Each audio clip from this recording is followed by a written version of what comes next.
अगर इस देश में हर हर गंगे कहना या जय श्री राम कहना या नर्मदे हर कहना एक समय में दबी जुबान का विषय होता था और सभागारों में इसके जयकारे लग रहे, तो इसका उत्सव मनाइए। जो लोग कह रहे गोदी मीडिया, वो भी ठीक कह रहे, हम भारत माता की गोद में हैं। कुंभ का मेला ऐसा है कि जिसको प्रचार की आवश्यकता ही नहीं होती। कुंभ में 7,000 करोड़ सरकार ने खर्च किए, उत्तर प्रदेश सरकार ने 5,000 करोड़ संभवतः केंद्र ने दिए, 12,000 करोड़, 50,000 करोड़ टैक्स में आना है सरकार, राज्य और केंद्र को 50,000 करोड़, जस्ट बिकॉज ऑफ कुंभ, महाकुंभ। और 2.5 लाख करोड़ से ज्यादा का व्यापारिक ट्रांजैक्शन होना है। 2.5 लाख करोड़, छोटी छोटी घटना है, उसकी चर्चा नहीं हो। कुंभ में जिसकी आस्था है, अच्छी बात, नहीं आस्था, उसके लिए भी कुंभ महत्वपूर्ण है भाई मेरे। अमेरिका में होने वाले चुनाव में अगर इकोनॉमिस्ट कमला हैरिस राष्ट्रपति बन जाने के बाद क्या करेंगी, ये छप जाता है वोटिंग के ठीक पहले। और चुनाव होकर ट्रंप के जीत जाने के बावजूद न्यूयॉर्क टाइम्स लगातार विश्वमन कर रहा है उसके खिलाफ, तो आपको समझ में आएगा कि राजनीतिक हस्तक्षेप, पक्षधरता, बायस्ड मीडिया, लॉबी मीडिया कहते किसको हैं।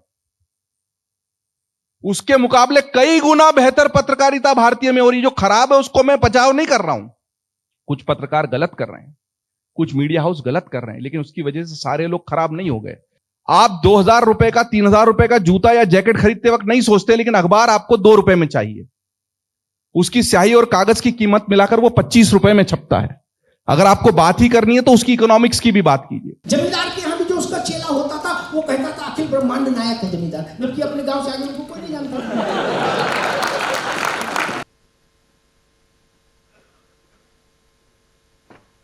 हर हर गंगे, नर्मदे हर, भारत माता की जय और वंदे मातरम।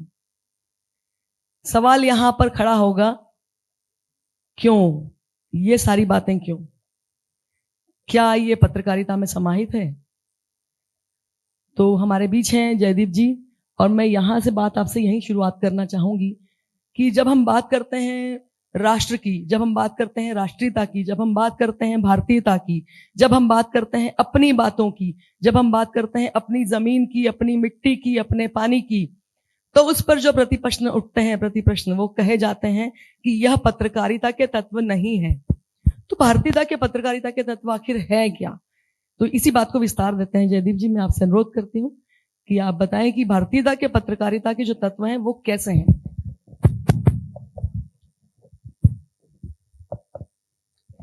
मां शारदा के चरणों में सादर नमन करता हूं, मां नर्मदा को प्रणाम करता हूं, आप सभी का अभिनंदन करता हूं। और ज्ञान की देवी मां सरस्वती के जन्मोत्सव और वसंतोत्सव का आनंद पर्व मनाते समय अगर हम नर्मदा साहित्य मंथन में इस बात पर चर्चा कर रहे हैं कि पत्रकारिता के भारतीय तत्व क्या हैं, और उसकी शुरुआत में अगर सोनाली कहती हैं हर हर गंगे और नर्मदे हर, और सभागार से आवाज नहीं आती है, तो मुझे लगता है कि मैं विदेश में बैठा हूं। पहले बोलिए हर हर गंगे, नर्मदे हर, नर्मदे हर। अब मुझे लगा कि मैं एक जागरूक सभागार से अपनी इंदौर की मालवा की धरती पे रूबरू हो रहा हूं। बहुत प्रसन्नता का विषय है कि साहित्य और संस्कृति की जीवंत कार्यशाला कहे जाने वाली इस मालवा की धरती पर देवी अहिल्या विश्वविद्यालय के उस सुंदर सभागार में मैं हूं, जो मुझे थोड़ा सा यादों के गलियारे में भी ले जाता और नॉस्टैल्जिक भी करता है। इसी मंच पर बहुत सारी प्रस्तुतियां दी और सोनाली परिचित है उससे। अमिताभ जी थोड़ा क्षमा करें, इंदौरी लोग थोड़े भावुक हो जाते हैं शहर और मालवा को लेकर। इंदौरी को आप इंदौर से बाहर निकाल सकते हो, लेकिन उसके अंदर से इंदौर आप कभी नहीं निकाल सकते। वही इंदौर मेरे प्राण हैं, मेरी धड़कन है, मेरे भाषिक संस्कार हैं, पत्रकारिता के संस्कार हैं। और जब आप पूछते हो कि भारत में पत्रकारिता के संस्कार क्या हैं, तो दुनिया में पत्रकारिता का प्रादुर्भाव किसी भी वजह से हुआ हो, सूचना के आदान प्रदान के लिए हो, सबसे पहले हम समझते हैं कि यह सूचना का आदान प्रदान क्यों आवश्यक है। मनुष्य की प्रवृत्ति है। भीमबेटका की गुफाओं से लेके मोहनजोदड़ो और हड़प्पा में जो चिन्ह हमें मिलते हैं वो ये है कि उस समय का मानव भी अभिव्यक्त करना चाहता था। भित्ति चित्र बने थे, वो रहता जंगल में, खाता पीता और निकल जाता। वो बताना चाहता था कि वो क्या करता है। वहां से लेकर ढोल नगाड़ों के माध्यम से मुनादी करके भी हम अभिव्यक्ति करते थे, सार्वजनिक संवाद करते थे, उसके तरीके बदलते चले गए। लेकिन जब बात पत्रकारिता की आती है तो भारत में जो पत्रकारिता है वो केवल और केवल अकबर इलाहाबादी के शेर से ही प्रेरित है कि खींचो न कमानों को न तीर निकालो, खींचो न कमानों को न तीर निकालो, और अगर तोप मुकाबिल हो तो अखबार निकालो। क्यों? पहला अखबार जो निकला 30 मई 1826 को पंडित जुगल किशोर शुक्ल ने जो निकाला, वो आजादी के आंदोलन के लिए, आजादी के दीवानों के लिए, आजादी की सूचनाओं के लिए, आजादी की घटनाओं के लिए, आजादी के स्वतंत्रता संग्राम के संप्रेषण के लिए निकाला। वो भारत से और भारत को आजाद करने से, स्वतंत्र करने के विचार से प्रेरित था। वो पहले दिन से ही कभी भी दुनिया की तरह कॉमर्स आधारित, विज्ञापन आधारित, सूचना आधारित, केवल खबर आधारित नहीं था। उसका मूल तत्व भारत था, और इसलिए पत्रकारिता के मूल तत्व में भारत हमेशा होगा, रहना चाहिए। आजादी के बाद भी जो पत्रकारिता हुई वो उस नए भारत को आकार देने की पत्रकारिता थी जिसमें हम अपने सपनों के भारत को गढ़ना चाहते थे, सपनों का भारत बनाना चाहते थे। आजादी मिल जाना पर्याप्त नहीं होता है, और पूरी दुनिया का इतिहास बताता है कि चाहे क्रांति से चाहिए, चाहे आंदोलन से चाहिए, अगर सत्ता परिवर्तन हुआ भी है तो केवल सत्ता परिवर्तन से राष्ट्र का निर्माण नहीं होता। तो आजादी का मिशन और राष्ट्र के निर्माण का मिशन भारत की पत्रकारिता में मौजूद रहा है, और जिसको गंगा में और नर्मदा में भारत नहीं दिखाई देता वो भारत की पत्रकारिता नहीं कर सकता।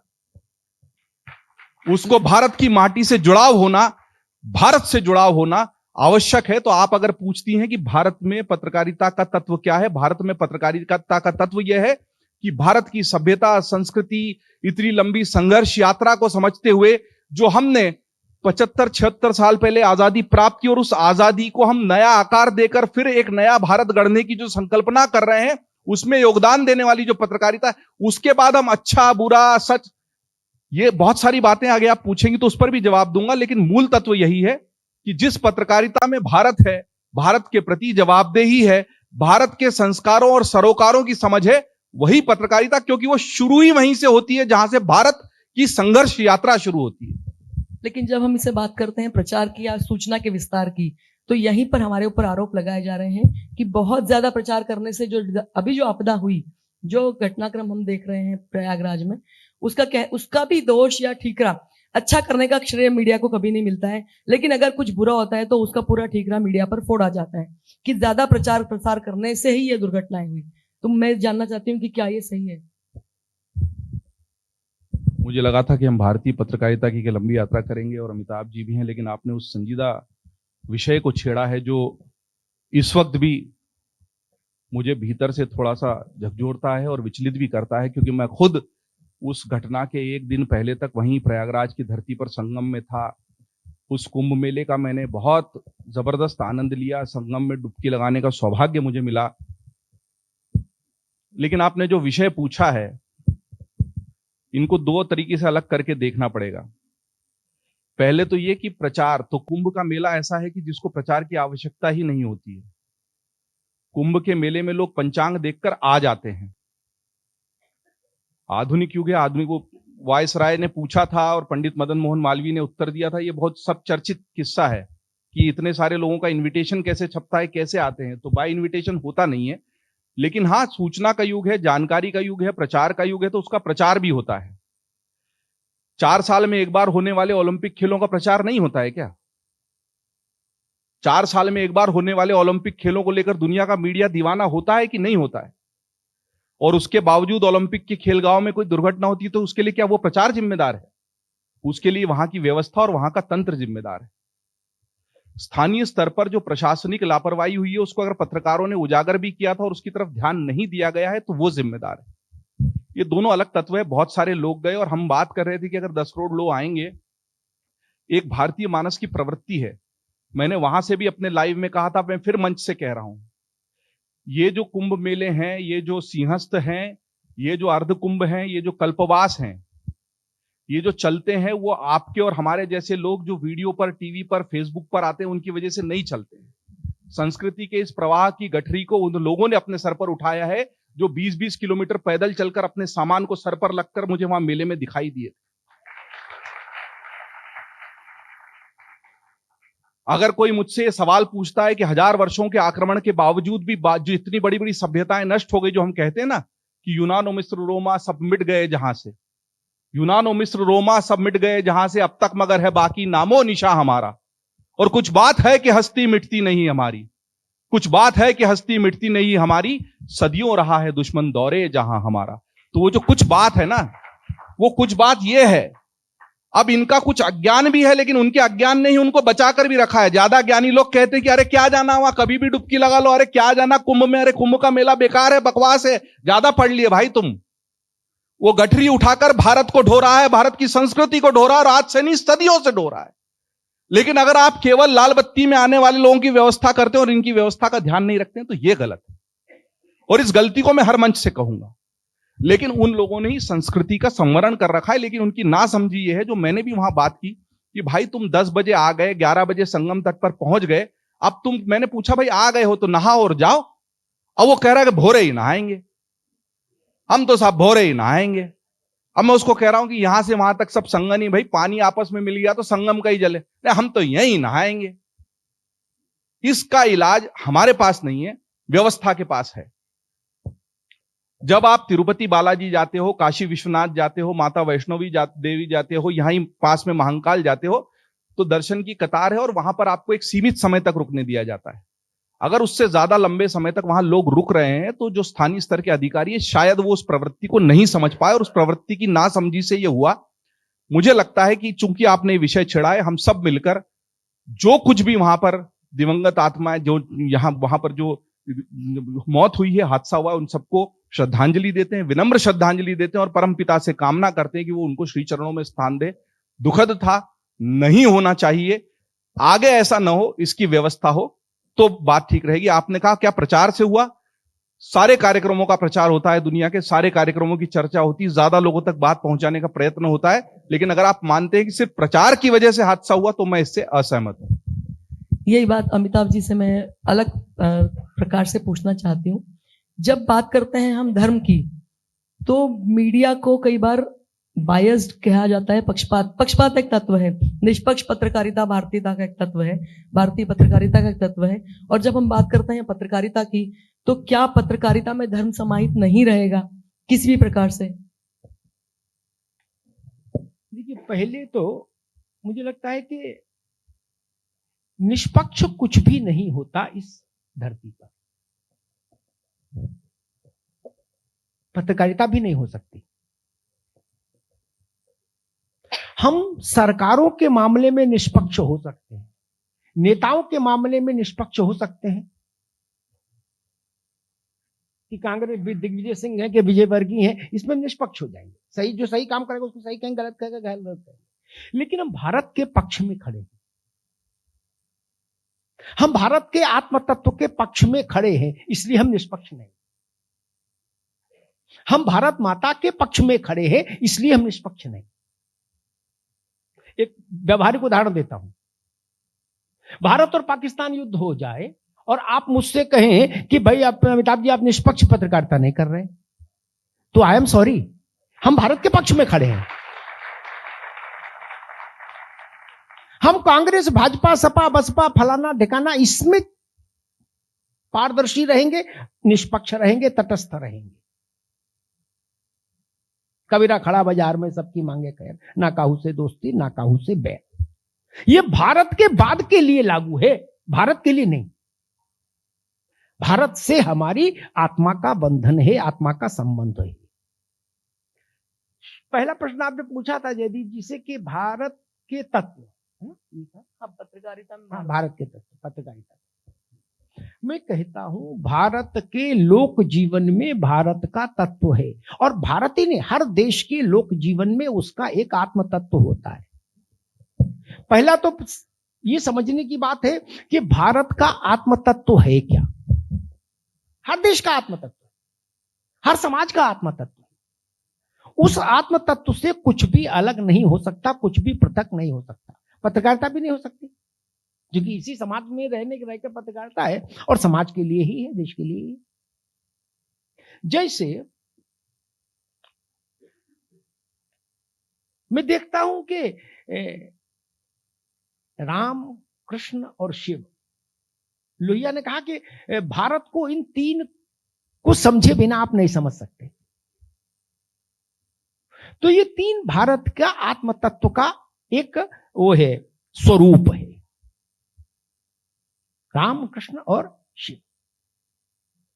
उसके बाद जितने भी धर्म आए भारत में, कुछ भारत में ही जन्मे, कुछ बाहर से आए, क्रिश्चियनिटी और इस्लाम बाहर से आए, कुछ भारत में भी जन्मे, बौद्ध, जैन, बाद में खालसा।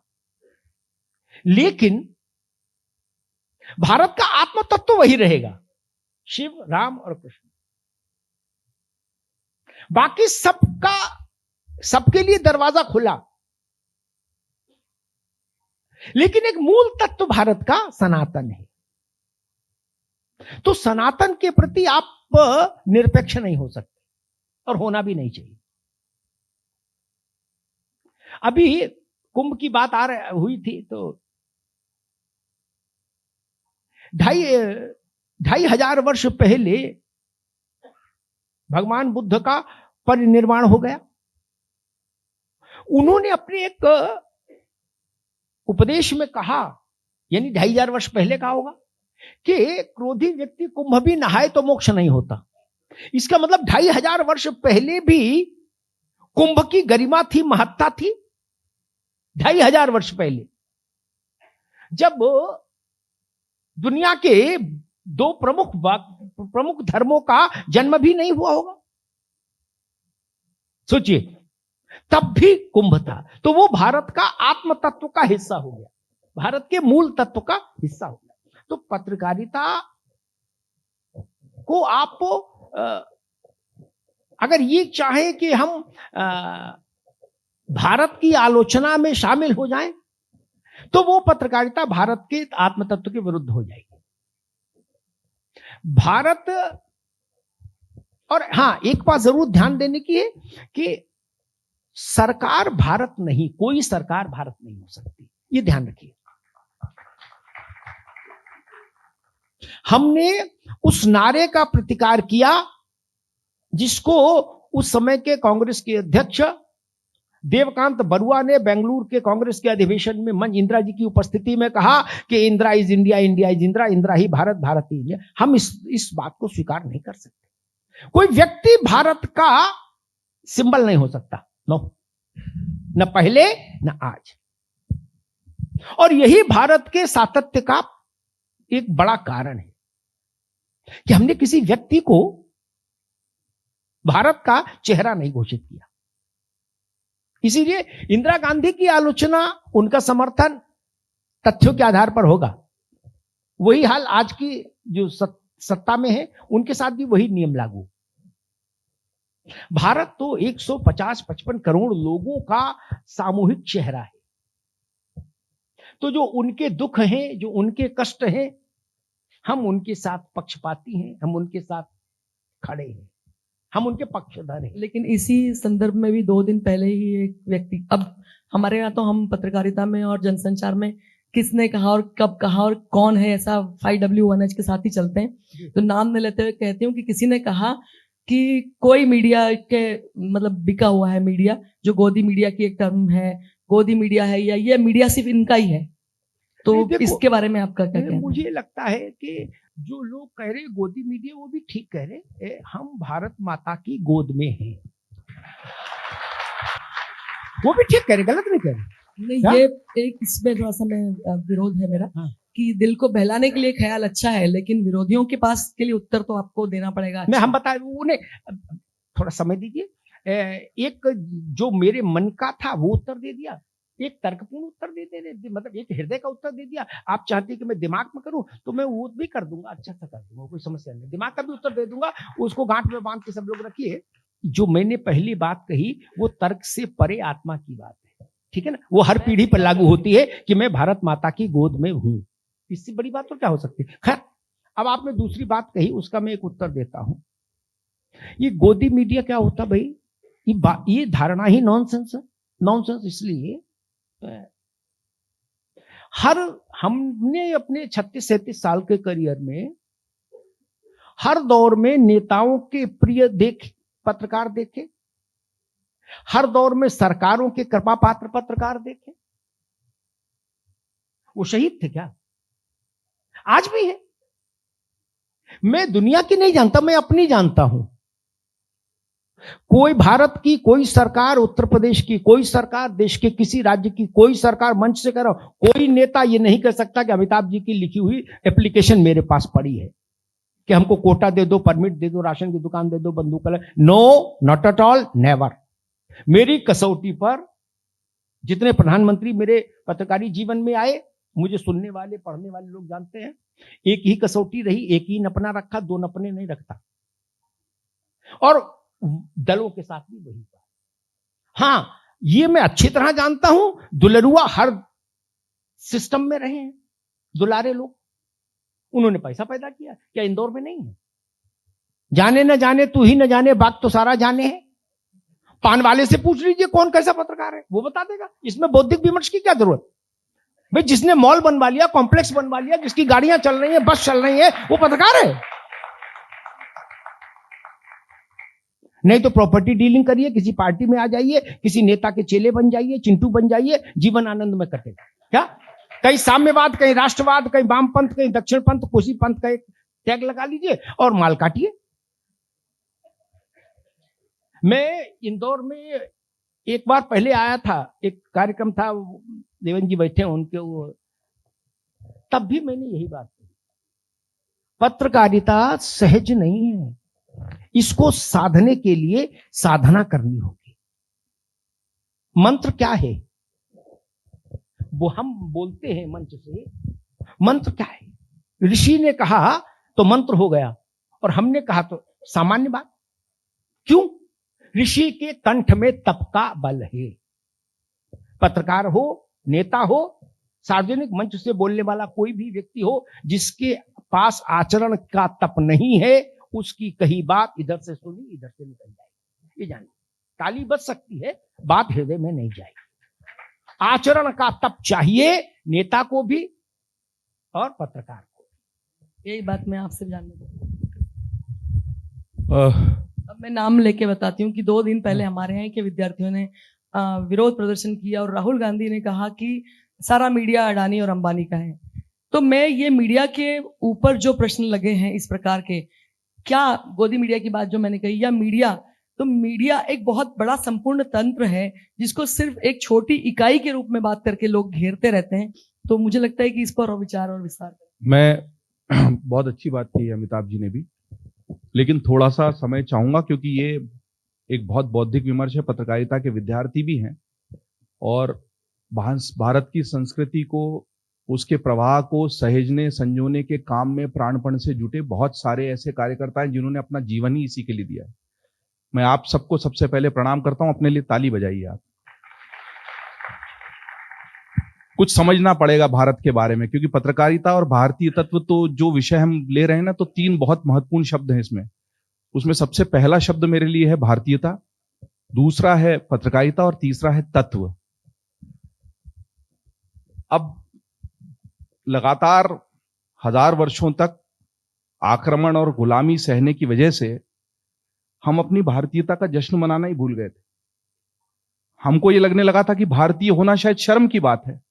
हम लोग तो सांप सपेरे और टोने टोटकों के देश हैं, हम तो अंधविश्वासियों के देश हैं, हम कैसे विश्वगुरु, और ये बताया गया, ये लगातार हमारी चेतना में घुसाया गया।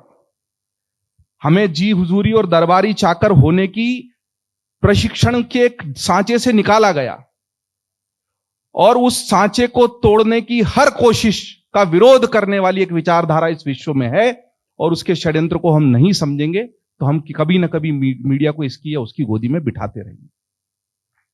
यह बहुत गहरी और महत्वपूर्ण बात है। अगर इस देश में हर हर गंगे कहना या जय श्री राम कहना या नर्मदे हर कहना एक समय में दबी जुबान का विषय होता था और सभागारों में इसके जयकारे लग रहे, तो इसका उत्सव मनाइए, इस भारतीयता पर गर्व कीजिए।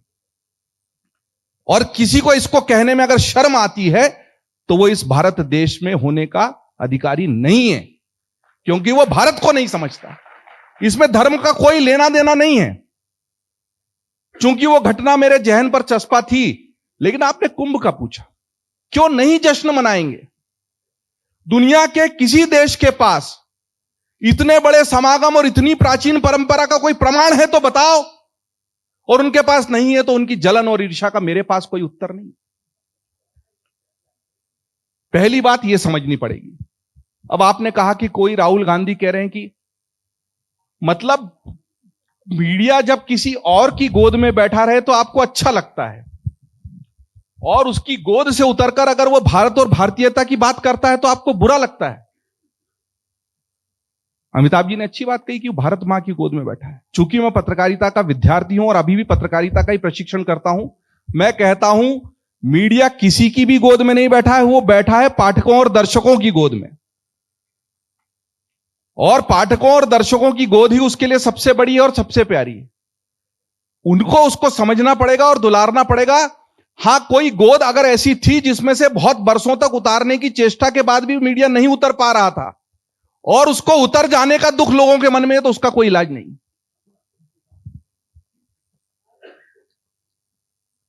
दरअसल मीडिया ने शुरू से ही कोशिश की है किसी की गोद में ना बैठे। और बहुत अच्छी बात कही अमिताभ जी ने, सरकार के विरोध और राष्ट्र के विरोध में अगर प्रशासनिक दिक्कत हुई, व्यवस्था नहीं थी, तो कोई भी हुआ, मैं कह रहा हूं ना कि गलत हुआ, और वहां पर आपको निष्पक्ष भाव से कहना चाहिए। लेकिन आप कहेंगे कि मैं अपनी सनातन संस्कृति का उत्सव नहीं मनाऊं, उन करोड़ों लोगों के साथ नहीं खड़ा हूं जो इसके बावजूद जाते हैं। भारत में 93 में मुंबई का बम धमाका होता है और अगले ही दिन 90% अटेंडेंस रहती है दफ्तरों में, और अमेरिका में 9/11 होता है और हफ्ते भर तक लोग डर के मारे दफ्तर ही नहीं जाते। यह भारत है। कि इकोनॉमिक्स भी समझ लीजिए, जितना भी मीडिया है उसका कोई पैसा कोई पाठक दर्शक नहीं देता, न टीवी का, न अखबार का, न डिजिटल मीडिया का। उसका पैसा देता है विज्ञापनदाता। जिस दिन भारत में 25 रुपए में छपने वाला अखबार 30 रुपए में बिकेगा, उस दिन आप पत्रकारिता का और भला इस देश में कर पाएंगे। जिस दिन टीवी चैनलों को सब्सक्राइब करते वक्त केवल टाटा स्काई, एयरटेल की बजाय आप चैनल के कंटेंट को पैसा देंगे, इस देश की पत्रकारिता और समृद्ध हो जाएगी। जिस दिन डिजिटल पर कोई अच्छा आलेख पढ़ते वक्त उस आलेख से जुड़े हुए पैसे को भरने की क्षमता पाठकों के दिमाग में आ जाएगी, आप 2000 रुपए का, 3000 रुपए का जूता या जैकेट खरीदते वक्त नहीं सोचते, लेकिन अखबार आपको 2 रुपए में चाहिए। उसकी स्याही और कागज की कीमत मिलाकर वो 25 रुपए में छपता है। अगर आपको बात ही करनी है तो उसकी इकोनॉमिक्स की भी बात कीजिए, और उस इकोनॉमिक्स के समर्थन में आप नहीं खड़े हो सकते तो आप जो दिखाया जाएगा वो देखने के लिए अभिशप्त हो जाएंगे। ये उसका क्रूर पक्ष है जो आप बात कहना चाहते हैं। लेकिन आपको लगता है कि केवल भारत की बात करने वाला या आपके पक्ष में नहीं कहने वाला मीडिया गोदी में बैठा हुआ है, तो वो फिर आपसे सहमत उस तरीके से नहीं हुआ जा सकता। भारत की बात कहने में अगर पहले किसी को दिक्कत थी, शर्म आती थी और अपने आप को तथाकथित निरपेक्ष कहने की चाहत में वो भारत के विरोध में भी खड़ा हो जाता था, और वो परंपरा टूट रही है तो अच्छी है। इसके आगे एक छोटी सी बात, चूंकि मैंने वक्त मांगा था, अमिताभ जी से क्षमा चाहिए। एक फिनोमिना है, चूंकि मैं डिजिटल मीडिया में ज्यादा समय बिताया है, अखबार भी देखा है, टीवी भी देखा, मैं आपको बताता हूं। भारत के सामाजिक समरसता में, सौहार्द में विष घोलने की कोशिशें लंबे समय से होती रही हैं। पहले जब अखबार और टीवी या कोई परंपरागत मीडिया माध्यम थे तो उसके लिए एक फिल्टर मैकेनिज्म था, न्यूज रूम्स थी, उनमें फिल्टर हो जाता था, छन्नी थी, उस छन्नी में कई अच्छी चीजें भी छन जाती थी, पर छलनी थी। अचानक जब इंटरनेट मीडिया आया, पता ही नहीं चला लोगों को कि अचानक से वन टू मैनी का जो कम्युनिकेशन है, जो जनसंचार है, जो आप पढ़ाती है सोनाली जी, ये फिनोमिना है, और इसको समझ लीजिए, आपको मूल समझ में आ जाएगा कहां पर है। मतलब मुझे किसी अखबार के संपादक के हाथ नहीं जोड़ने हैं, मुझे किसी टेलीविजन चैनल में दस्तक नहीं देनी खबर चलवाने के लिए। मुझे तो एक फोन लेना है, एक लैपटॉप लेना है, मैं कुछ लिखूंगा, लाखों लोगों तक पहुंच जाएगा। मैं व्हाट्सएप पर एक पोस्ट लिखूंगा, वायरल हो जाएगी। मैं फेसबुक पर पोस्ट लिखूंगा, खूब चल जाएगी। मैं क्यों इनके हाथ पैर जोड़ूं? जब ये आया डिजिटल मीडिया इस तरीके का, तो लोगों को लगा कि परंपरागत मीडिया की मुझे जरूरत नहीं है, और जो विष में इस देश के में घोलना चाहता था, समाज में घोलना चाहता था, उसके लिए मुझे एक बढ़िया माध्यम मिल गया। मैं अपना एजेंडा जो बरसों से इस देश के खिलाफ छुपा कर बैठा था, उसको इस माध्यम से चलाऊंगा, और ऐसा लोगों ने किया। फिर दिक्कत कहां हुई? कुछ समय बाद लोगों को समझ में आ गया कि इस पर बहुत कुछ झूठ परोसा जा रहा है, देश के खिलाफ लिखा जा रहा है, खराब ट्विटर हैंडल बनाए जा रहे हैं, व्हाट्सएप पर झूठ प्रचारित किया जा रहा है, तो लोग उसको WhatsApp university, social media university या फेसबुक यूनिवर्सिटी कहकर खारिज करने लगे। तब जाकर वापस से परंपरागत मीडिया का प्रतिष्ठा हुई और लोगों को पारंपरिक मीडिया की तरफ रुख करना पड़ा और समझना पड़ा कि नहीं, यहां पर झूठ फैलाया जा रहा, हमें मीडिया की तरफ जाना पड़ेगा। फिर उन लोगों का पेट दुखने लगा जो इस तरह का षड्यंत्र फैला रहे थे। फिर उन्होंने इस षड्यंत्र की रचना की कि ये मीडिया तो गोदी में बैठा है, इसकी मत सुनो। इसको समझ लीजिए, बहुत बारीकी है इसमें। वो फिर से कहना चाहता है कि मैं जो व्हाट्सएप पर परोसूंगा, जो फेसबुक पर परोसूंगा, जो एआई के माध्यम से दूंगा, जो ट्विटर के नकली हैंडल जो विदेशों में बनते और सत्यापित हो चुका है, जब जब भारत में बड़ी घटनाएं हुई हैं, सैकड़ों यूट्यूब चैनल, सैकड़ों ट्विटर के हैंडल बाहर बनते हैं जो लगातार विश्वमन करते हैं, और उनको लगा कि हमारी जो स्ट्रेटेजी थी, हमारा जो षड्यंत्र था, वो विफल हो रहा है, वापस मीडिया की तरफ लोग रुख कर रहे हैं। तो इस पहले तो इस मीडिया को फिर से नीचे बिठाओ, इसको गोदी मीडिया कह कहकर इसका अपमान करो, इसको गिराओ। जब ये गिरेगा तो हमारा षड्यंत्र फिर से सफल होगा। जो इस षड्यंत्र को समझ लेगा, विचारधाराओं के इस टकराव को समझ लेगा, भारत के खिलाफ होने वाली इस लड़ाई को समझ लेगा, वो इस पूरी अवधारणा को भी समझ लेगा। बहुत बढ़िया। लेकिन अव्वल तो अभी जो वर्तमान पीढ़ी है उसको विचारधारा से ही संबंध समझ में नहीं आता है कि विचारधारा असल में है क्या। लोगों को यही समझ में नहीं आता कि क्या विचारधारा है, किस विचारधारा को चलना है, लेकर साथ में चलना है। उनके लिए राष्ट्रीयता मतलब एक एजेंडा है। एजेंडा एक बड़ा शब्द है इस पीढ़ी के सामने। उनको लगता है कि ये सारे पॉलिटिकल एजेंडे हैं। अगर हम धर्म की बात कर रहे हैं तो पॉलिटिकल एजेंडा है, अगर हमने अपनी विचारधारा की बात की है तो वो हमारा अपना एजेंडा है कहीं ना कहीं स्टैंड करने का। या अगर हम अपने जीवन के मूल्यों की, जीवन तत्वों की बात कर रहे हैं, हम सामान्य प्रचार प्रसार की बात करते हैं, तो वहां पर उनको सब चीजें एजेंडा ही लगती हैं। तो इस संदर्भ में कैसे करेंगे हम? मुझे लगता है अमिताभ जी भी कहेंगे, लेकिन बहुत अच्छा सवाल आपने पूछा, और ये बरसों की ब्रेन वॉशिंग है, एक दिन में नहीं जाएगी। जिस नई पीढ़ी को लगता है कि जो ग्लोबल है वही अच्छा है, वही निरपेक्ष है, और जो राष्ट्र का है वो केवल संकीर्ण सोच है, उनको मैं बता देता हूं कि हम उस भारत का प्रतिनिधित्व करते हैं जो सर्वे भवन्तु सुखिनः, सर्वे सन्तु निरामयः, सर्वे भद्राणि पश्यन्तु मां कश्चित् दुख भाग भवेत् की विचारधारा से आता है। भारत एकमात्र राष्ट्र है जिसने अपनी तरफ से कभी किसी राष्ट्र पर आक्रमण नहीं किया। भारत ने तमाम आक्रमण सहे, कभी जाकर किसी की टेरिटरी पर, किसी की धरती पर एनक्रोचमेंट नहीं किया। और नई पीढ़ी को लगता है कि ऐसा करना गलत है, तो फिर आप भारत को समझ नहीं पा रहे। भारत के साथ जो हुआ वो समझ लेंगे तो आप भारत को समझ लेंगे। और जो आपको ग्लोबल गुड के नाम पर, ग्लोबल निरपेक्षता के नाम पर झूठ परोस रहे हैं, उनके एजेंडा को समझ लीजिए। उन्होंने लगातार उपनिवेशवाद को फैलाया है, अपने राष्ट्र के और अपने धर्म के प्रसार को फैलाया है। उन्होंने मिशंस भेजे हैं, हमने नहीं भेजे हैं। हमने जो आया है उसको अपनाया है। अपने धर्म में से कोई धारा फूटी है तो उसको भी अपना ही माना है। हमने तो कहा है कि हमारा धर्म ही नहीं, हमारी जीवन शैली है, हमारी संस्कृति है, हमारे संस्कार है। अयम निज परोवेति गणना लघु चेत साम, उतार चरिता नाम तू वसुध है व कुटुंबकम। जिसने सारी वसुधा को ही अपना विश्व माना, उसको जब आपने लगातार प्रताड़ित किया, उसको आपने आकर कब्जा किया, उस सोने की चिड़िया के पंख नोचे, उसको 200 साल गुलाम बनाया, और वो जब राष्ट्र खड़ा होता है कि अब मैं ऐसा नहीं होने दूंगा, तो आपको बुरा लगता है। ये ठीक नहीं है। पहले इस तरुणाई को भारत की उस सांस्कृतिक, राजनीतिक, धार्मिक, साहित्यिक यात्रा को समझना पड़ेगा। तब आपको समझ में आएगा कि भारत कभी भी छोटी सोच का, संकीर्ण सोच का, किसी का बुरा सोचने वाला, किसी का खराब करने वाला, किसी को गिराने वाला राष्ट्र नहीं रहा है। उदारता के नाम पर जो विचारधारा आपको परोसी जा रही है, दरअसल वो अपने एजेंडा को फैलाने की कोशिश कर रही है। भारत ने कभी इस तरीके के कृत्य नहीं किए। इस विचारधारा को अगर हम समझ लेंगे तो इन युवा पीढ़ी के उन उत्तरों को मिल जाएगा कि नहीं, एजेंडा है हमारा। एजेंडा तो वसुधैव कुटुंबकम है, हमारा एजेंडा तो सबे भूमि भोपाल की है, हमारा एजेंडा तो सर्वे सन्तु निरामय है का। तो उसको चलने दीजिए ना। फिर आप हमारी जमीन पर कब्जा मत कीजिए, अपना झंडा यहां फहराने की लालसा मत रखिए, अपना धर्म यहां फैलाने की लालसा मत रखिए। हम अपने सुख में जी रहे, हम तो जियो और जीने दो वाले लोग हैं भाई। आप नहीं जीने दोगे और चाहोगे कि हम वैसे ही बने रहें, आक्रमण सहते रहें, तो वो नहीं चल पाएगा। अमिताभ जी से जानना चाहूंगी कि कैसे हम इसको एजेंडा ना माने। मतलब कोई भी बात अगर हम कहते हैं समाज में, तो वो किसी ना किसी व्यक्ति विशेष का लाभ लेने की या एजेंडा की ही बात रखी जाती है। मतलब मन में लोगों के ये रहता है कि अरे इनका ये है उद्देश्य। नहीं तो बिना उद्देश्य जीवन में कहीं कुछ होता है क्या? जीवन की एक गतिविधि बता दीजिए बिना उद्देश्य के। जन्म से मृत्यु तक की एक गतिविधि बता दीजिए बिना उद्देश्य के। नहीं ना, उद्देश्य सब में है। विषय ये होना चाहिए कि उद्देश्य क्या है, उद्देश्य क्यों है, ये प्रश्न ही निरर्थक है। उद्देश्य क्या है इसकी समीक्षा हो सकती है, इसकी मीमांसा हो सकती है। ठीक, पहले तो हमको ये ध्यान रखना होगा। नई पीढ़ी को सामने रखकर एक सवाल आया कि भाई नई पीढ़ी ऐसा सोचती है, ऐसा सोचती है, ऐसा सोचती है। स्वाभाविक है, हर पीढ़ी की अपनी चेतना होती है और उस चेतना को उत्तर मिलना ही चाहिए और तार्किक आधार पर बात होनी चाहिए। विशुद्ध प्यूरेस्ट फॉर्म जो है लॉजिक की, उस पर बात करता हूं, दाएं बाएं कुछ नहीं, ताकि सीधे खट से दिमाग में जाए।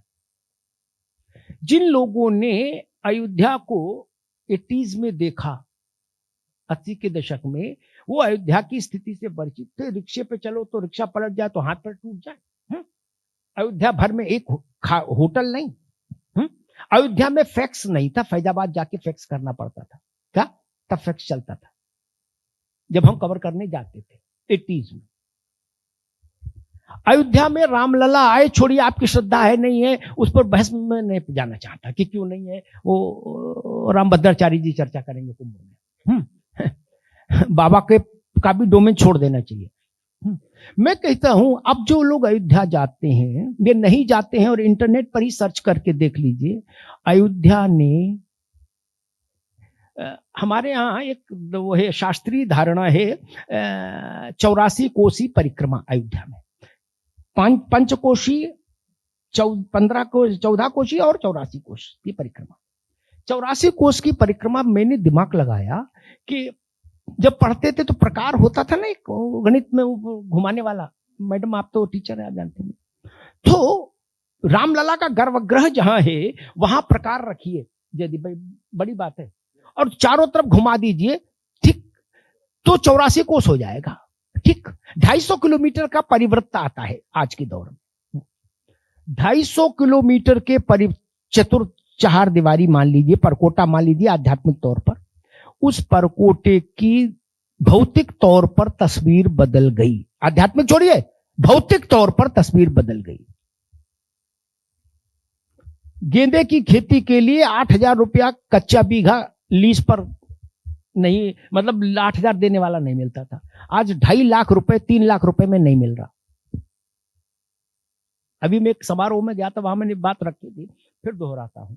हनुमानगढ़ी पर जो गुप्ता जी प्रसाद बेचते हैं, वो कहते हैं कि पहले हनुमानगढ़ी वही थी, पहले 5 किलो देसी घी का लड्डू बेचना, जिस दिन बिक जाता था उस दिन जाके हनुमान जी को प्रसाद चढ़ाते थे। क्या आज कह रहे 200 किलो 300 किलो भी भाई साहब कम है, उतना बना ही नहीं पा रहे। ये अर्थव्यवस्था नहीं बदली। दुनिया का कोई होटल नहीं जो वहां नहीं आया, और होटल कोई लाया हो, बच्चे तो वहां जो काम कर रहे हैं नई पीढ़ी के, वो तो हमारे यहाँ के हैं, गोंडा के, सुल्तानपुर के, अयोध्या के, फैजाबाद के, वहीं के है ना। अयोध्या और काशी और मथुरा, 3 स्थानों को याद करिए, अयोध्या, मथुरा और काशी। इन तीनों स्थानों में पिछले 1 वर्ष में 30 करोड़ के आसपास लोग गए। कितने? 30 करोड़। पहले तो इस नंबर को सोचिए, यानी अमेरिका से इतना सा कम। 33 करोड़ शायद अमेरिका है 33, 30 करोड़ हमारे यहां अयोध्या, मथुरा और काशी हुआ है। एक सामान्य धारणा आंकड़ों का और सबका, जयदीप जी के पास बड़ा अनुभव है, मैं तो उथली उसके आधार पर एक बात कहता हूं। बीएचयू में एक आकलन कराया वहां के कॉमर्स डिपार्टमेंट ने कि भाई ये जो रिलीजियस टूरिज्म है, इसका फाइनेंशियल पक्ष क्या है।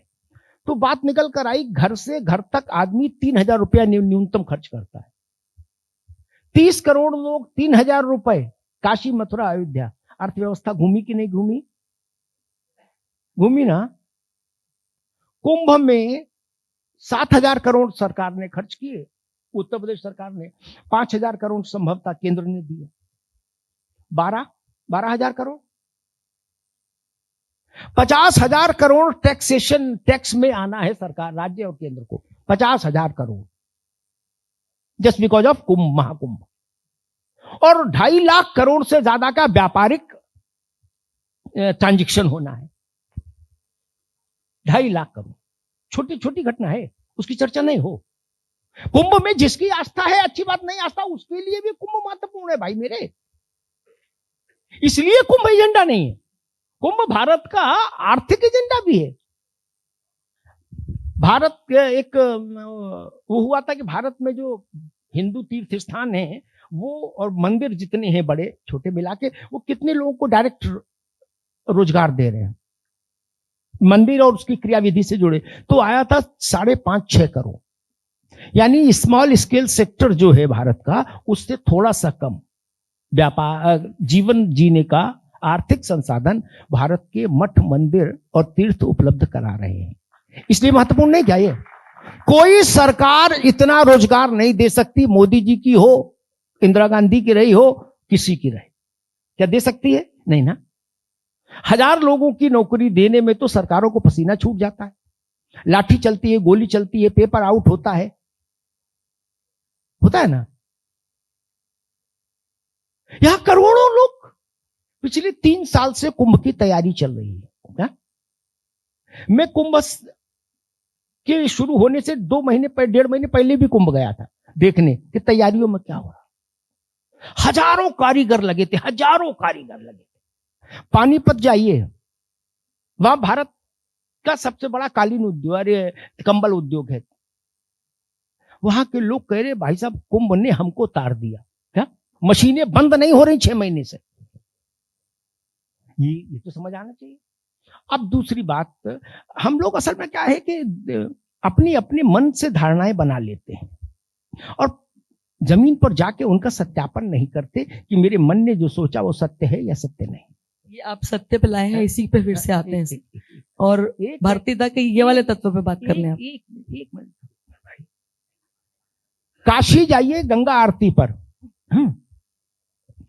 आज से 10-15 साल पहले काशी का मतलब होता था बड़े बूढ़े घर से उबे हुए लोग, क्या या तो खुद चले जाते थे, घर वाले छोड़ाते थे, कहते वहीं रहो काशी। क्या मैं एक चुनौती देता हूं, जाइए काशी गंगा आरती पर, जयदीप जी गंगा आरती में जाइए, जितना नई पीढ़ी का बच्चा मिलेगा वहां, उतना पुरानी पीढ़ी का नहीं। ये भारत का बदलाव दिख नहीं रहा हमको? बांके बिहारी जाइए, स्कैनिंग करा लीजिए, जो लोग आ रहे हैं उनमें नई पीढ़ी के कितने, पुरानी पीढ़ी के कितने। कुंभ में स्कैनिंग करा लीजिए, अयोध्या में स्कैनिंग करा लीजिए, 15 लाख 20 लाख लोग रोज जा रहे हैं अयोध्या में, सर स्कैनिंग करा लीजिए पीढ़ी के हिसाब से, उम्र के हिसाब से कि किस उम्र के लोग सबसे ज्यादा है। अब वो दृश्य नहीं है कि जो बड़ा बूढ़ा है वो मंदिर ही चला गया ना। अब 20 साल का, 25 साल का, 30 साल का नौजवान मंदिर जा रहा है। ये भारत का जागृति काल है। देवोत्थान एकादशी तो एक दिन होती है कि देवोत्थान है, ये भारत का देवोत्थान काल है पूरा, एक तिथि नहीं, ये पूरा काल है जिसमें भारत के देव जागृत हैं। और ये देव जागृति का काल हमको, हमसे पहले की पीढ़ी को और हमारे बाद की पीढ़ी को एक साथ संस्पर्श कर रहा है, एक साथ छू कर प्रभावित कर रहा है। मूल विषय भारत और पत्रकारिता के तत्व हैं। हम लोग पत्रकारिता काफी समय से कर रहे हैं, अमिताभ जी भी कर रहे हैं, और जो है पत्रकारिता के विद्यार्थी नहीं भी हैं वो पत्रकारिता को ग्रहण कर रहे हैं सामने बैठकर। उनके अपने सोच और तर्क हो सकते हैं। मैं सिर्फ इतना कहूंगा कि हम वहां बैठे हैं जहां से देश के एक से एक मूर्धन्य पत्रकार निकले हैं, राजेंद्र माथुर जी से लेकर राहुल बारपुते जी से लेकर प्रभाष जोशी से लेकर सारे। और राजेंद्र माथुर जी के एक संपादकीय में उन्होंने लिखा था कि मैं पत्रकारिता के किसी मूल्य से कभी समझौता नहीं करूंगा, लेकिन साथ ही साथ भारत के हितों से भी कभी कोई समझौता नहीं। मुझे लगता है ये एक पंक्ति पत्रकारिता के भारतीय तत्वों को परिभाषित करने के लिए पर्याप्त है। आगे मुझे लगता है हमें प्रश्न ले लेने चाहिए, तो उनकी जिज्ञासाओं का उत्तर देने में हम समय का सदुपयोग कर पाएंगे। नमस्ते सर, मेरा एक छोटा सा सवाल है कि धर्म पे बात चल रही है तो मैं जानना चाहता हूं कि दुनिया में तमाम धर्म है, इस्लाम है, यहूदी है, सिख है, बौद्ध है, बहुत सारे धर्म है, लेकिन सिर्फ सनातन धर्म और हिंदू धर्म पर ही हमेशा टिप्पणी क्यों जाती है, उंगली क्यों उठाई जाती है, मैं जानना चाहता हूं आपसे। मैं पहले तो ये कहना चाहूंगा कि बात धर्म पे चल ही नहीं रही है, भारत में चल रही है, भारत के पत्रकारिता के तत्व पे चल रही है। फिर भी आपने जो सवाल पूछा, जो शक्तिशाली होता है उंगली उसी पर उठाई जाती है। जो कमजोर होता है उस पर कोई उंगली नहीं उठाता, और उंगली वो उठाता है जिसे खुद अपने अस्तित्व का डर होता है कि अरे ये इतना बड़ा है, इतना विशाल है, इतना शक्तिशाली है, इतने आक्रमणों के बाद खत्म नहीं हुआ, तो इसी को आपको मोहल्ले के दादा को मारने में मजा आएगा ना, छोटे सीकिया पहलवान को मारने जाओगे क्या? वो तो वैसे ही मरा हुआ है। जो शक्तिशाली है, जो सामर्थ्यवान है, जिसका प्रभाव है, जिसका तेज पुंज है, जिसकी संभावना है कि आगे और भी बड़ा होगा, उंगली उसी पर उठेगी।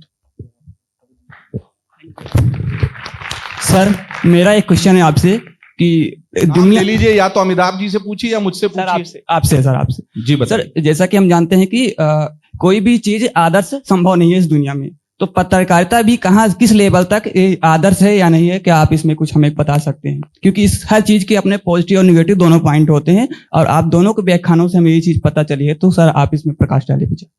आपका नाम भी बताते चलिए, सवाल पूछते। सर मेरा नाम दीपक। दीपक जी पत्रकारिता पढ़ रहे हैं? No sir. अच्छा चलिए ठीक। देखिए, एक तो मैं इस बात से असहमत हूं कि कोई भी चीज आदर्श नहीं है, क्योंकि आदर्श की भी अपने आप में परिभाषाएं हैं। किसी का जीवन अपने आप में आदर्श होता है, किसी का जीवन ही संदेश होता है, बहुत चीजें आदर्श होती हैं।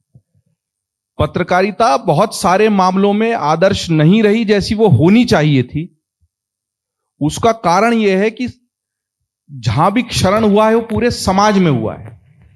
हर व्यवस्था की अंतिम इकाई मनुष्य है, कोई रोबोट नहीं चला रहा उसको। उसी वजह से पत्रकार भी धरती पर पैराशूट से अवतरित हुआ एक अजीबोगरीब प्राणी नहीं है, वो उसी व्यवस्था का हिस्सा है।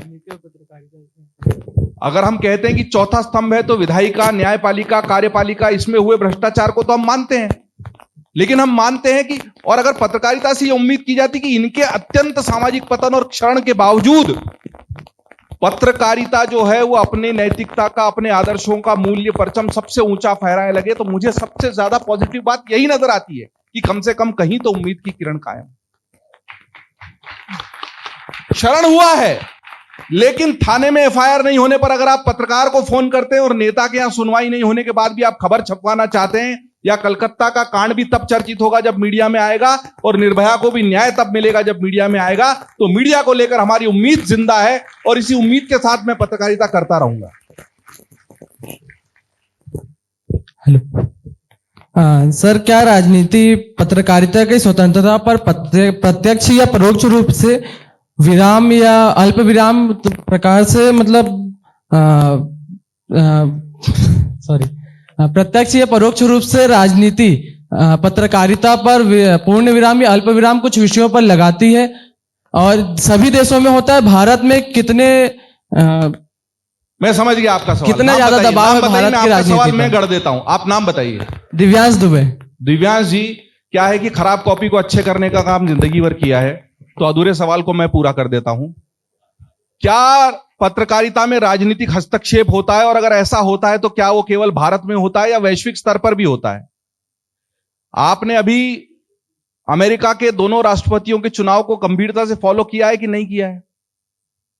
आपने क्या देखा?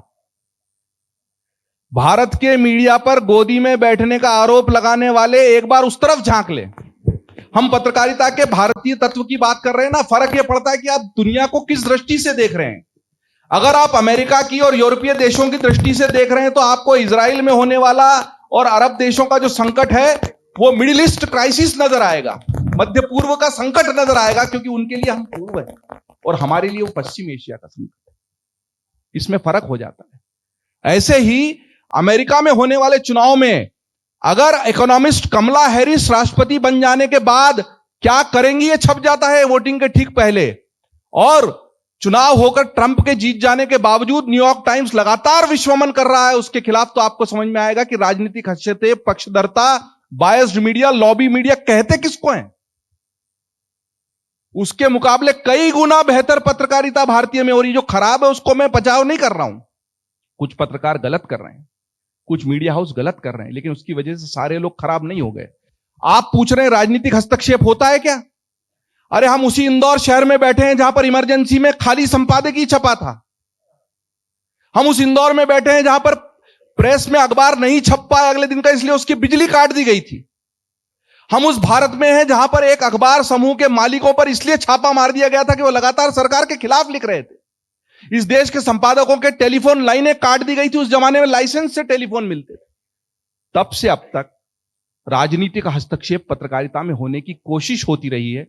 राजनीति के घरानों ने, राजनीति के दलों ने अपने मीडिया हाउस चालू करने की भी कोशिशें की हैं, लेकिन लोग किसी के मुखपत्र को नहीं, विचारों को, खबरों को पढ़ना चाहते हैं। इसीलिए किसी राजनीतिक दल का या किसी विचारधारा का मुखपत्र सबसे ज्यादा पढ़े जाने वाला मुखपत्र नहीं है मेरे भाई।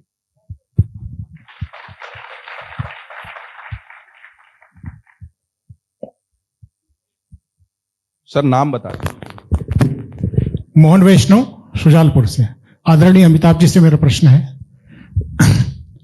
1996 में मैंने एक हिंदी साप्ताहिक प्रारंभ किया था और मैं एक सरकारी कार्यालय में गया था। वहां पर तो उन्होंने मुझसे बोला था कि आप 150 रुपये महीना ले जाया करो। तो मैंने आकलन लगाया कि 150 रुपये महीना यानी 5 रुपये रोज। तो मैंने उनसे पूछा, सर क्या ऐसी पत्रकारिता होती है शुजालपुर नगर में? बोले यहाँ के सब पत्रकारिता में कुछ न कुछ 150, 200, 300 चलता है। उसी दिन मैंने वो पेपर भी बंद कर दिया और कलम भी तोड़ दी। तो मैं ये पूछना चाहता हूँ, 5 रुपये रोज की पत्रकारिता आज भी प्रासंगिक है क्या? और दूसरा प्रश्न मेरा यह है कि जो प्रिंट मीडिया है उसको इलेक्ट्रॉनिक मीडिया खत्म कर देगा क्या एक दिन? भाई पहले तो मेरी समझ ये कहती है कि कोई मीडिया किसी को खत्म नहीं कर रहा। मीडिया के जो स्वरूप आए वो कोई किसी को खत्म नहीं कर रहा। अखबार भी जिंदा रहेगा, टीवी भी जिंदा रहेगी, डिजिटल आगे बढ़ेगा। हो सकता है डिजिटल के बाद कोई और फॉर्मेट आए, सारे फॉर्मेट चलते रहेंगे। दूसरी बात मैं कहूंगा जिस पर बड़ा विवाद होता है, पत्रकारिता जो भी लोग कर रहे हैं वो पहले तो हर दिन इम्तिहान देते थे, क्या अब हर पल इम्तिहान देते हैं। मेरा इम्तिहान ये नहीं है कि मोहन यादव को अच्छा लगा कि खराब लगा, दिग्विजय सिंह को अच्छा लगा कि खराब लगा, कमलनाथ खुश हैं कि नाराज हैं, सुरेश पचौरी क्या कह रहे हैं। ये मेरा इम्तिहान नहीं, जनता क्या कह रही।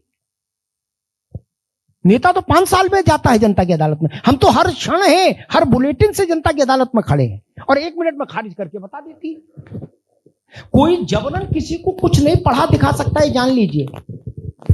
इसलिए ये दिमाग से बिल्कुल खारिज कर दीजिए कि फलाने ने फलानी चीज को प्रभावित कर दिया। एक और प्रैक्टिकल बात कहता हूं, कबीर ने कहा कि तू कहता है कागज लेखी, मैं कहता हूं आंखन देखी। मैं तो कबीर पंथी हूं, आंखन देखी उतनी ही बात कहूंगा। गूगल में क्या है वो मेरी जानकारी में भी कम है और मैं उसको उद्धृत भी नहीं करता। आप एक बात जान लीजिए, कहा जाता है कि सरकार के पक्ष में या फला के पक्ष में, फला के विपक्ष में। मैडम आप भी बच्चों को बताएंगी आगे तो ठीक रहेगा। मुझे बता दीजिए कोई सरकार ऐसी है, कोई नेहरू जी से लेके मोदी तक और मध्य प्रदेश के पहले मुख्यमंत्री से लेके मोहन यादव तक, कोई सरकार ऐसी है जिसने 10, 20, 50 अपने चेले पत्रकारिता में न रखे हो और उनसे ना अपने पक्ष में न लिखवाया हो कि मैं ही महामानव, मैं ही आदि मानव, मेरी जय जयकार को किया ना। हमने अर्जुन सिंह का दौर देखा। नहीं राजा छोड़ो, यहीं के राजा, मैंने अर्जुन सिंह के समय में पत्रकारिता देखी। क्या पत्रकारों के भी साहब थे, वो थे, उनका कुशल क्षेम का जिम्मा अर्जुन सिंह जी उठाते थे, पत्रकार उनका उठाते थे। लेकिन अगर लिखने पढ़ने दिखाने भर से सरकारें अमरत्व को प्राप्त हो जाती तो जवाहरलाल जी नहीं जाते, इंदिरा जी नहीं जाती, अर्जुन सिंह नहीं जाते, दिग्गी राजा नहीं जाते, मोहन यादव नहीं आते ना। इसका मतलब ननकू के दिमाग पर आप बहुत असर नहीं डाल रहे। चाटुकारिता में, भय में, लालच में जो भी लिखा पढ़ा दिखाया जा रहा है आइदर ऑन टीवी और अखबार और डिजिटल, वो भारत के सामान्य जन की आत्मा को प्रभावित नहीं कर रहा। करता होता तो एक ही शासक हमेशा चुन के आता। हर सरकार भरपूर विज्ञापन देती है ना, और चुनाव का वर्ष होता है तो हजारों करोड़ विज्ञापन में आते हैं। फिर विज्ञापन देने वाली सरकार चली कैसे जाती है? अगर विज्ञापन से ही सब कुछ होना हो कि भाई नई दुनिया ने ये छाप दिया इसलिए देखिए सरकार वापस आ गई, ये गलतफहमी नई दुनिया को हो सकती है, देश को तो नहीं। क्या देश को तो नहीं ना। कोई ये गलतफहमी निकाली, सिर्फ भारत भाग्य विधाता जो कहा गुरुदेव ने, तो भारत का भाग्य विधाता ननकू ही है, ये बिल्कुल मान लीजिए।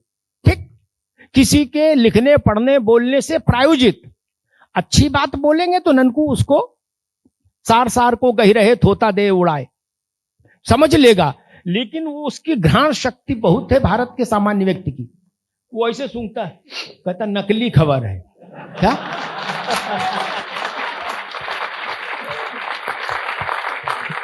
और जो थोड़ा तजुर्बेकार आदमी हो जाता है, हम लोगों जैसा हो गया, काफी दिन खट लिया इसमें हमारे और जयदीप जी की तरह का, तो हम केवल नकली खबर ही नहीं जानते, हम उस खबर के पीछे का लिफाफा भी देख लेते सूक्ष्म आंखों से क्या।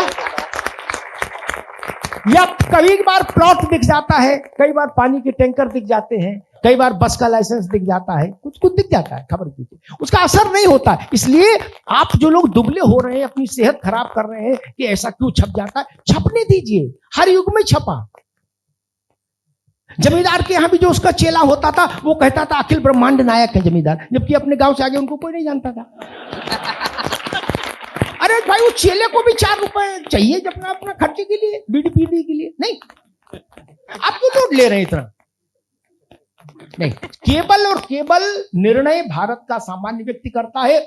मुझे एक प्रसंग याद आता है, जयप्रकाश जी ने एक बार इंदिरा गांधी को उनके एक भाषण के पर टिप्पणी करते हुए चिट्ठी लिखी थी, और उन्होंने कहा था कि इंदिरा जी, भारत का उस समय, भारत अब तो खैर बहुत शिक्षित हो गया, जब शैक्षिक स्तर बहुत कम था भारत का, उन्होंने कहा भारत का व्यक्ति शिक्षित नहीं हो सकता, स्कूली शिक्षा उसको ना मिली हो ये तो संभव है, लेकिन उसका विवेक जागृत रहता है। भारत का विवेक हमेशा जागृत रहा।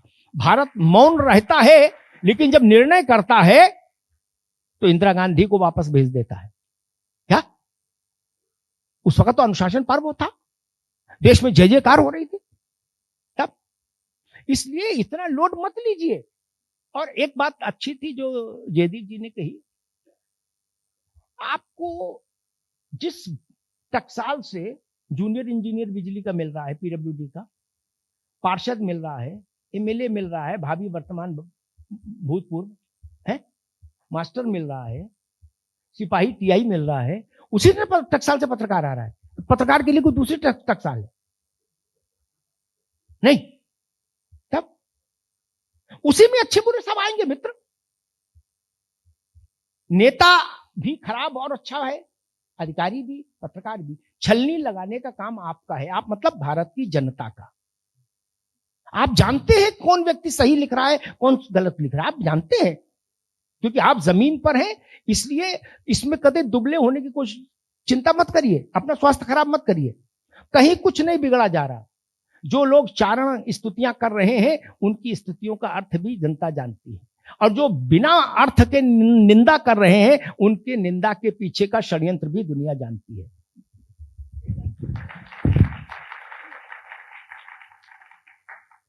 बस एक अंतिम प्रश्न है ये। अमिताभ सर जी से प्रश्न है मेरा। सर, आजकल पूरी पत्रकारिता को अगर हम पूरा देखने का प्रयास करें तो कमर्शलाइजेशन का बहुत ज्यादा प्रभाव, जैसे कि आपकी बातों में भी और चर्चा में आया है, पूरे तरीके से कमर्शलाइज हो चुका है पत्रकार और पत्रकारिता। इसमें जैसे कि बात हुई थी टीआरपी और कंटेंट, तो आज का पूरा जो शो बनते हैं, डिबेट्स होती हैं, उनको इस तरीके से एक्साइटेड बनाया जाता है कि वो टीआरपी के लिए बनाई जाए। कंटेंट बेस होती है, फिर टीआरपी आती, कंटेंट से टीआरपी बनना और टीआरपी के हिसाब से कंटेंट बनाना, तो ये दोनों का जो संबंध है। ठीक जी भैया, पहले तो ये समझ लो, जो बात अभी मैं कह रहा था उसी का विस्तार फिर कर दो थोड़ा सा एक लाइन में। हम जो बना रहे हैं, या जयदीप जी जो बना रहे हैं, या नई दुनिया जो लिख रही है, या दूसरे इस माध्यमों से टीवी जो दिखा रहा है, अल्टीमेटली उस पर निर्णय जनता ही का है ना। अखबार अगर बिक रहा है, इसका मतलब जनता पढ़ रही है। टीवी देख रहे हैं, हमारा शो अगर उस पर 5 लाख 10 लाख 20 लाख व्यूज आ रहे हैं, इसका मतलब जनता देख रही है। कोई जबरिया नहीं दिखा सकता मेरे भाई।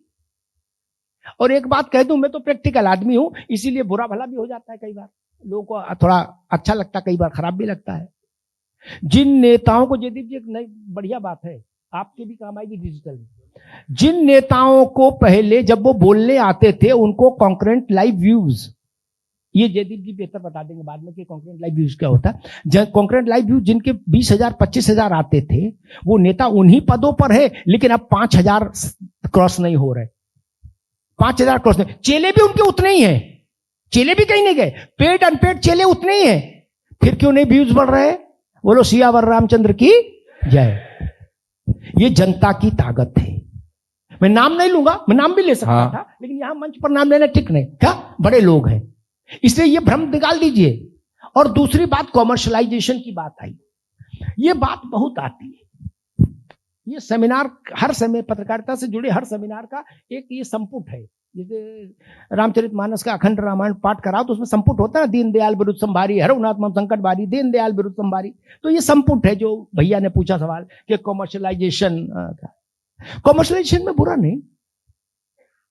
हम अपना अखबार निकाले, साइकिल पर 5 कॉपी छापे, 2-3 रिश्तेदारी में चले जाए, एक हम रख लें है? और एक सूचना विभाग दे आए, बस उससे तो काम नहीं चलेगा, नहीं चलेगा ना।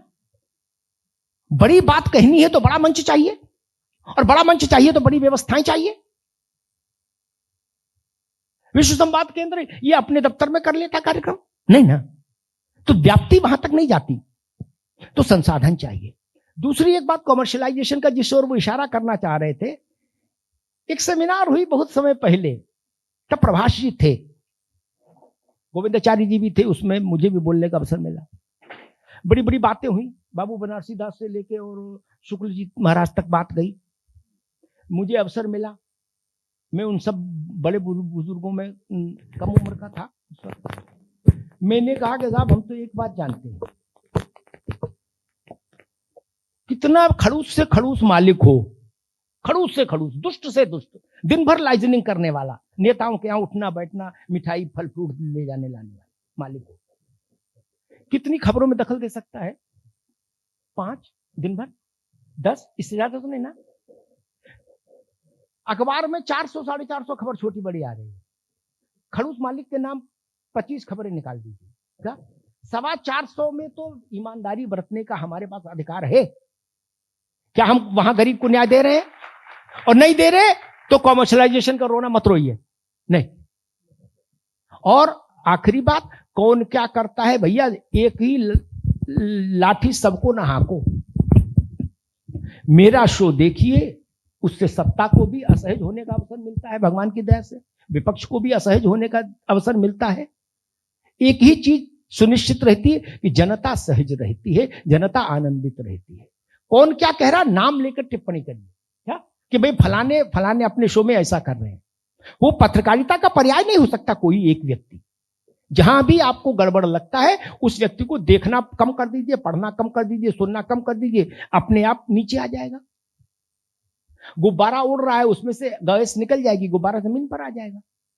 ये हाथ जनता के हैं, ये ताकत जनता की है। बहुत सारी बात आ गई और समय का अनुशासन है, लेकिन चूंकि सवाल बहुत अच्छा था, हालांकि अमिताभ जी से था, पर आपने जो टीआरपी की बात कही ना, और मैं चूंकि डिजिटल मीडिया का प्रतिनिधित्व करता हूँ, कुंभ पर बहुत लंबी इस सत्र में बात हुई है, संचालिका महोदय से क्षमा सहित मैं सिर्फ 2 मिनट चाह रहा हूं, क्योंकि इस सभागार से ये बात जानी चाहिए। लोग कह रहे हैं कि कुंभ केवल मोनालिसा की आंखें और आईआईटी बाबा नहीं है, बिल्कुल नहीं है। उनको मिलियन व्यूज किसने दिए? एक बहुत बारीक चीज समझ लीजिए, अब संपादक की दृष्टि से खबरें नहीं चलती है, क्योंकि अखबार में पता नहीं लगता था कौन से पन्ने की किस खबर को कौन कितनी देर पढ़ रहा है, टीवी में भी अभी पता नहीं लगता। इसकी टीआरपी बिल्कुल होक्स है, बेकार है। किस घर में वो बॉक्स लगा है पता नहीं, और वो बॉक्स भी फर्जी है। इस पे भी कई मामले हो चुके, लंबा विषय है, चला नहीं जाऊंगा। लेकिन डिजिटल चलता है एल्गोरिदम से। अगर वो देखता है कि मोनालिसा की आंखों का वॉच टाइम जो है वो सबसे हाई है और मोनालिसा को शेयर सबसे ज्यादा किया जा रहा है, तो वो मोनालिसा को ही आगे बढ़ाएगा। आईआईटी बाबा का यूट्यूब का वीडियो अगर आप देख रहे हैं सबसे ज्यादा देर तक, और बाकी वीडियो को यूं उंगली से यूं यूं यूं यूं आगे बढ़ाए जा रहे हैं, तो ये समाज आगे बढ़ा रहा है अच्छी खबरों को, हम नहीं आगे बढ़ा रहे। आपको अच्छी खबर पढ़नी है, जाइए अमर उजाला की वेबसाइट पर, कुंभ को लेकर अभी तक के प्राचीन इतिहास से अभी तक सबसे ज्यादा आलेख मिलेंगे। आप उसको रीड टाइम नहीं दे रहे हैं, वॉच टाइम नहीं दे रहे हैं, और कह रहे हैं कि कुंभ का मतलब केवल मोनालिसा आईआईटी नहीं है। हमने जो पूरे पूरे पंडालों के बड़ी बड़ी खबरें की वो आप पढ़ना ही नहीं चाह रहे।